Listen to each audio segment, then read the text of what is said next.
Good evening, everyone. Where do we begin? I am so tired. Let's start.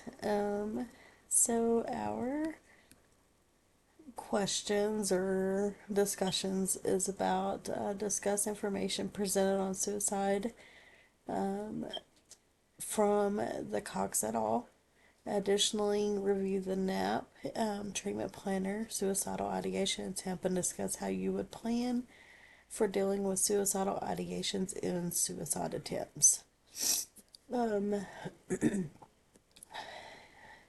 me first start with suicide in adolescence, from middle school age to high school has grown increasingly prevalent in our school systems here in our little town. Last school year alone, we lost three males, all to suicides via hanging. So that was really difficult. I work with adolescents, and so many of our adolescents is got either suicidal ideations or suicidal ideations with an actual plan on how they're going to be able to live out that plan. I can't tell you how many times that I've had to call mobile crisis and have them to do an actual assessment with the youth to determine if they need to go to an inpatient mental health hospital. It's really, really heartbreaking that kiddos is at the point where they feel like that there's no other way. Um, with that being said, let me get into the textbook. So, according to our text, I was very surprised when I was reading the actual statistics, where it was put in the textbook that in 2017 alone, there was 17.7% of high school students that was really considering attempting suicide. I can only imagine what that rate is today. With that 17.7%, 14.6% of those youth actually planned their attempt. That is huge because that shows us that there's only a 3% gap of where they was not planning on how they was going to take their own life. With that being stated, I think that suicide among our youth today is one of our most critical concerns that we need to look at, especially when we're working in a school system or working with youth that is in a school system. There was a youth that recently the judge tried to put in juvenile detention under juvenile justice with us, and her mental health was just so poor. She had attempted suicide before, and multiple times, actually. She attempted suicide by getting a gun, and she thought she was going to be able to kill herself with the gun, but thank God it was not loaded. She attempted to cut her wrist. I mean, just multiple attempts. Inpatient hospital after inpatient hospital. And then some kid at school said that she had threatened to blow up the school. So she got charged with threats of mass violence. And the kid has autism, so and her IQ level is in her 60s. And the court was going to place her in a juvenile and then go through a long-term juvenile justice program. We advocated in court that if this youth was put into a lockdown facility, it would be detrimental to her mental health, which would end up leading to her possibly committing suicide. The Unfortunately, the court literally looked at her and told her he did not care about her mental health. So we did a little bit of backdoor calls to juveniles to let them know that this youth would most likely try to commit suicide, and no juvenile was willing to take her. So therefore, she had to be sent back home, and she did have intensive therapy, intensive in-home services, a safety plan. So we had everything lined up for her to be able to remain safe in the community. Um, as far as Cox et al., in chapter 14, it highlights the importance of being able to identify and respond effectively to suicidal ideations, especially during a crisis. So, with that being said, I think one of the biggest things, and the textbook also relates to this, is that we have to really watch the social cues of these youth. We have to be able to understand these youth and not just go about our day and not pay attention. We have to pay attention. We have to pay attention to the groups that these kiddos is hanging with. We have to pay attention to the clothing that these kiddos is wearing. We have to pay attention to how these kiddos act, what behaviors that they're having. And we have to learn to listen to them.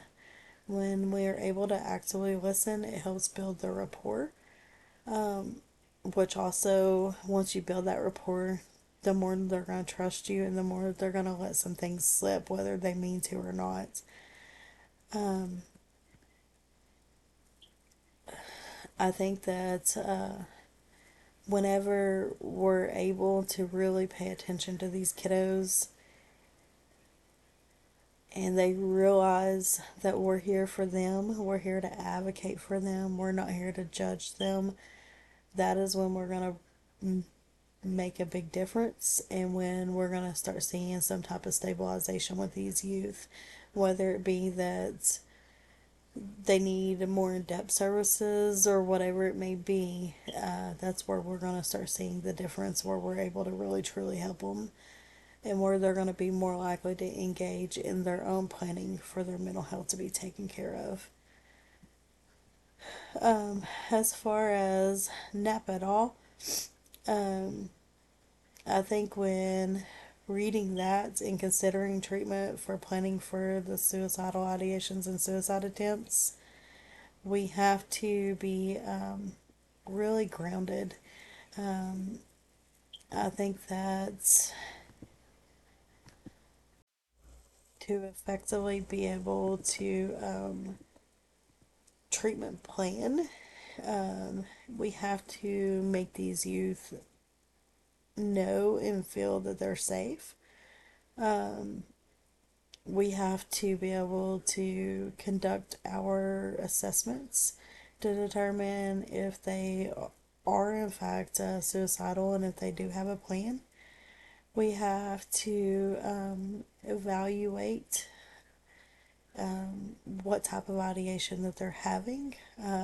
We have to evaluate their plan. Is it really a plan that they can really act out? Do they really have the means to be able to utilize their plan?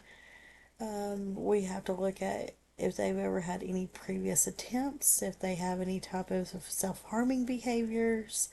And then we have to look at what all stressors is in their life and do they have other mental health conditions that is also impacting if they're possibly going to have suicidal ideations or suicidal attempts.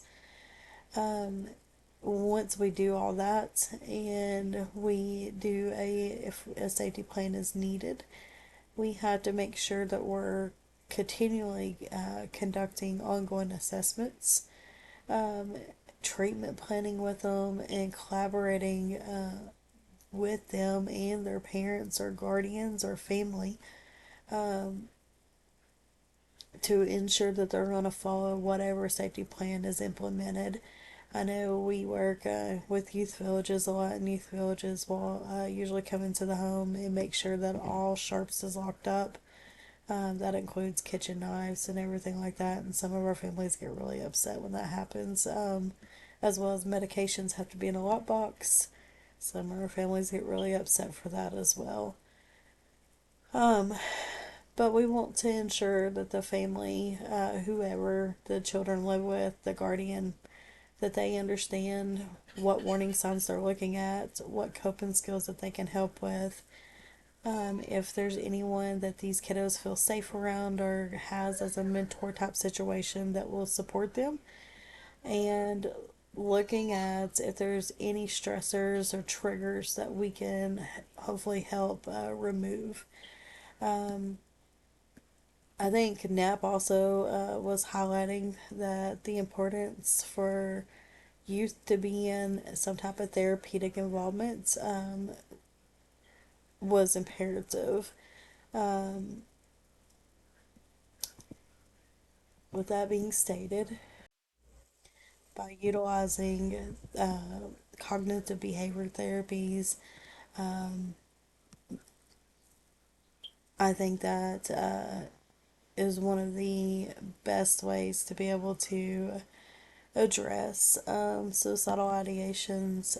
I know Knapp had stressed that therapists or social workers, instead of being punitive or going to the most restrictive measures, that we should do our best to try to get the client to be willing to address their own mental health on their own without being forced per se. That was one of the biggest things that would help these clients be able to really come to a difference. Um, they also mentioned that by increasing the support around these youth also helps reduce suicidal ideations.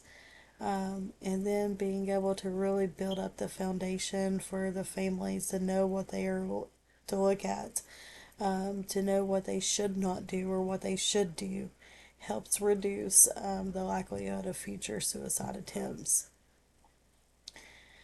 I think by combining the crisis focused insights from Cox et al. With the treatment planning from Knapp et al., that we'd be able to really build a strong rapport with our clients while we're remaining ethical, um, and being able to show that we really support our clients to help with the stability to reduce the suicidal ideations. Alright, guys, hope y'all liked my little spill.